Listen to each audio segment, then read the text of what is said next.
Hello friends, myself Sujit Dubey, and now today my topic is to find out the square root of a given number. The topic is the square root. Square root. We have to find out square root. तो हम लोग square root कैसे पता करते हैं? To find out square root we perform prime factorization. और prime factorization हम कैसे करते हैं? या तो 2 से कट करते हैं, या तो 3 से कट कर सकते हैं, या तो 5 से, या तो 7 से, या तो 11 से, या तो 13 से, या तो 15 16 17 से, या तो 19 से, या तो 23 से, अदर्स से. तो इस तरह के नंबर से हम लोग क्या करते हैं? प्राइम फैक्टराइजेशन परफॉर्म करते हैं और पेयर बनाते हैं. तो पेयर बनाने के बाद जो आता है वो हमारा स्क्वायर रूट होता है. फॉर एग्जांपल जैसे 64. हमने एक छोटा सा एग्जांपल लिया 64. We perform prime factorization. अगर आपको प्राइम फैक्टराइजेशन करना नहीं आता है तो आप डिवाइड कर सकते हैं. सपोज ये 64 2 से कटने वाला है. 2 3 ज़ा 2 2 ज़ा, अगेन 2 से कटने वाला है तो 2 1 ज़ा 2, 1 आया नीचे, 2 6 ज़ा 12, अगेन 2 से कट करने वाला 2 8 ज़ा, अगेन 2 से 2 4 ज़ा, अगेन 2 से 2 2 ज़ा, अगेन 2 से 2 1 ज़ा. तो पेयर कितने का बना भाई? 1 पेयर, 2 पेयर, 3 पेयर. तो 1 पेयर से एक 2 लेंगे, अगले पेयर से एक और, अगले पेयर से एक और. कितना आया? 2 2 ज़ा 4 और 4 2 ज़ा 8.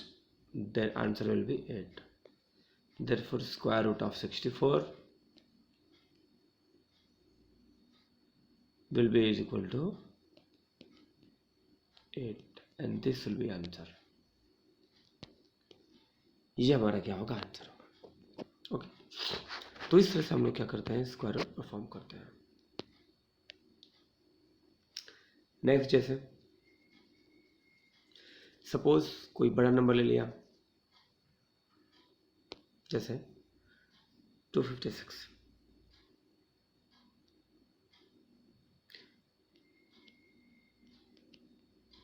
देन 2 से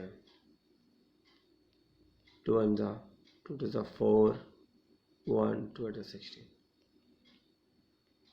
2 6 ज़ा 2 4 ज़ा, फिर 2 से वही आएगा 32, फिर 2 से वही आएगा 16, फिर अगेन 2 से क्या आएगा 8, अगेन 2 से क्या आएगा 4, अगेन 2 से क्या आएगा 2, अगेन 2 से क्या आएगा 1. तब तक हमें परफॉर्म करना है जब तक नीचे 1 ना आ जाए. Then how much pair we get? We get 1 2 3 4 pairs. That is 2 into 2 into 2 into 2, and we get 2 to the 4, 2 to the 4. ये वाला 4 है, ये वाला 4, ये वाला 4, ये वाला 4 मिला के 4 4 16. Answer will B 16. ओके, तो इस तरह से हम लोग क्या करते हैं? प्राइम फैक्टराइजेशन के द्वारा किसी भी नंबर का स्क्वायर रूट फाइंड आउट करते हैं. अगर फॉर एग्जांपल आपका है 4096. we perform prime factorization. 2 से 2 20, 2 4 ज़ा 8, 1 2 8 ज़ा, अगेन 2 से 2 10 ज़ा 20, 2 2 ज़ा 4, 2 4 ज़ा 8, अगेन 2 से 2 5 ज़ा 10, 2 1 ज़ा 2 2 ज़ा, अगेन 2 से 2 2 ज़ा 4, 1 2 5 ज़ा 10, 2 6 ज़ा, अगेन 2 से 2 1 ज़ा 2 2 ज़ा 4, 2 8 ज़ा 16, अगेन 2 से 2 6 ज़ा 2 4 ज़ा, अगेन 2 से 2 3 ज़ा 2 2 ज़ा, अगेन 2 से 16, अगेन 2 से 8, अगेन 2 से 4, अगेन 2 से 2, अगेन 2 से 1. How much pair we get? 1 2 3 4 5 6 pair we get. That means 2 into 2 into 2 into 2 into 2 into 2. 2 to the 4, 4 to the 8, 8 to the 16, 16 to the 32, 32 to the 64. Answer will be 64. तो इस तरह से हमारा क्या होता है? किसी भी नंबर का स्क्वायर रूट फाइंड आउट होता है बाय परफॉर्मिंग प्राइम फैक्टराइजेशन.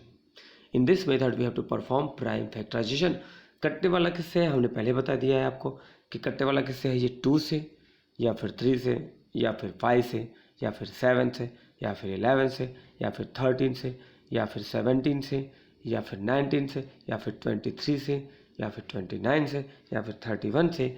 इतना जाने की ज़रूरत नहीं पड़ेगी वैसे, फिर भी हमें ये ध्यान देना है, ठीक है। तो इस तरह से ये परफॉर्म होता है। ओके, क्लियर, ठीक है। तो ये हमारा क्या है भाई, प्राइम फैक्टराइजेशन के द्वारा स्क्वायर रूट पता करना। कभी कभी ये कोई पूछता है कि कोई नंबर जैसे ले लिया, मान लो सपोज 12 ले लिया, और ये पूछेगा कि इसमें हम, ये परफेक्ट स्क्वायर तो है नहीं अपना, क्योंकि 4 का स्क्वायर 16 होता है और 3 का स्क्वायर 9 होता है। 3 का स्क्वायर 9 होता है, 4 का स्क्वायर 16 होता है, उसके बीच का ये नंबर है, तो ये तो किसी का स्क्वायर है नहीं। देन क्वेश्चन क्या पूछता है, क्वेश्चन ये पूछा जाएगा कि 12 को किससे मल्टीप्लाई करेंगे कि परफेक्ट स्क्वायर ये बन जाए। Okay, by which number we multiply that 12 will be perfect square? Then first of all we have to perform prime factorization. 12, 2 6 are, 2 3 are, 3 1 are, तो 12 इज इक्वल टू क्या है, 2 इंटू 2 इंटू 3 है, एक 3 की कमी है यहाँ पे, तो लिखेंगे देयरफॉर 3 इज मल्टीप्लाई, एक 3 की कमी नहीं है, एक 3 का पेयर नहीं है, देयरफॉर लिखेंगे 3 is multiplied to 12 to form a perfect square.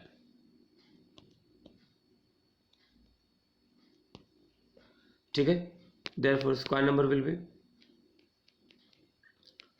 12, तो पहले से था ही अपना, हमें किसका मल्टीप्लाई करना, 3 का, तो 12 3 सा 36 और 36 का स्क्वायर रूट होता है 6। तो इस तरह से हमारा यहाँ तक भी आंसर आता है और यहाँ तक भी आंसर आता है, ठीक है। तो इस तरह से किसी नंबर को हम चेक कर सकते हैं कि किससे मल्टीप्लाई करेंगे कि वो परफेक्ट स्क्वायर हो जाएगा। तो जिस नंबर की कमी होगी, जो नंबर पेयर में नहीं होगा, उसी नंबर को गिवन नंबर में मल्टीप्लाई करना होगा, तब वो परफेक्ट स्क्वायर बन सकता है। अब 2 नंबर मान लो है, उसके पेयर नहीं है, तो उन दोनों नंबर से ही हमें मल्टीप्लाई करना होगा, ठीक है, ताकि वो क्या बन जाए, परफेक्ट स्क्वायर बन सके। क्लियर है। तो इस तरह से हमारा ये परफेक्ट स्क्वायर फॉर्म होता है। Clear, okay. आई थिंक आपको ये वीडियो पसंद आया होगा। अगर वीडियो आपको पसंद आए तो please subscribe and like my channel and share कीजिए ढेर सारा, ताकि नेक्स्ट वीडियो आपको मिलता रहे और आपको अपने सिलेबस के अकॉर्डिंग अपडेशन मिलता रहे। Okay, thank you.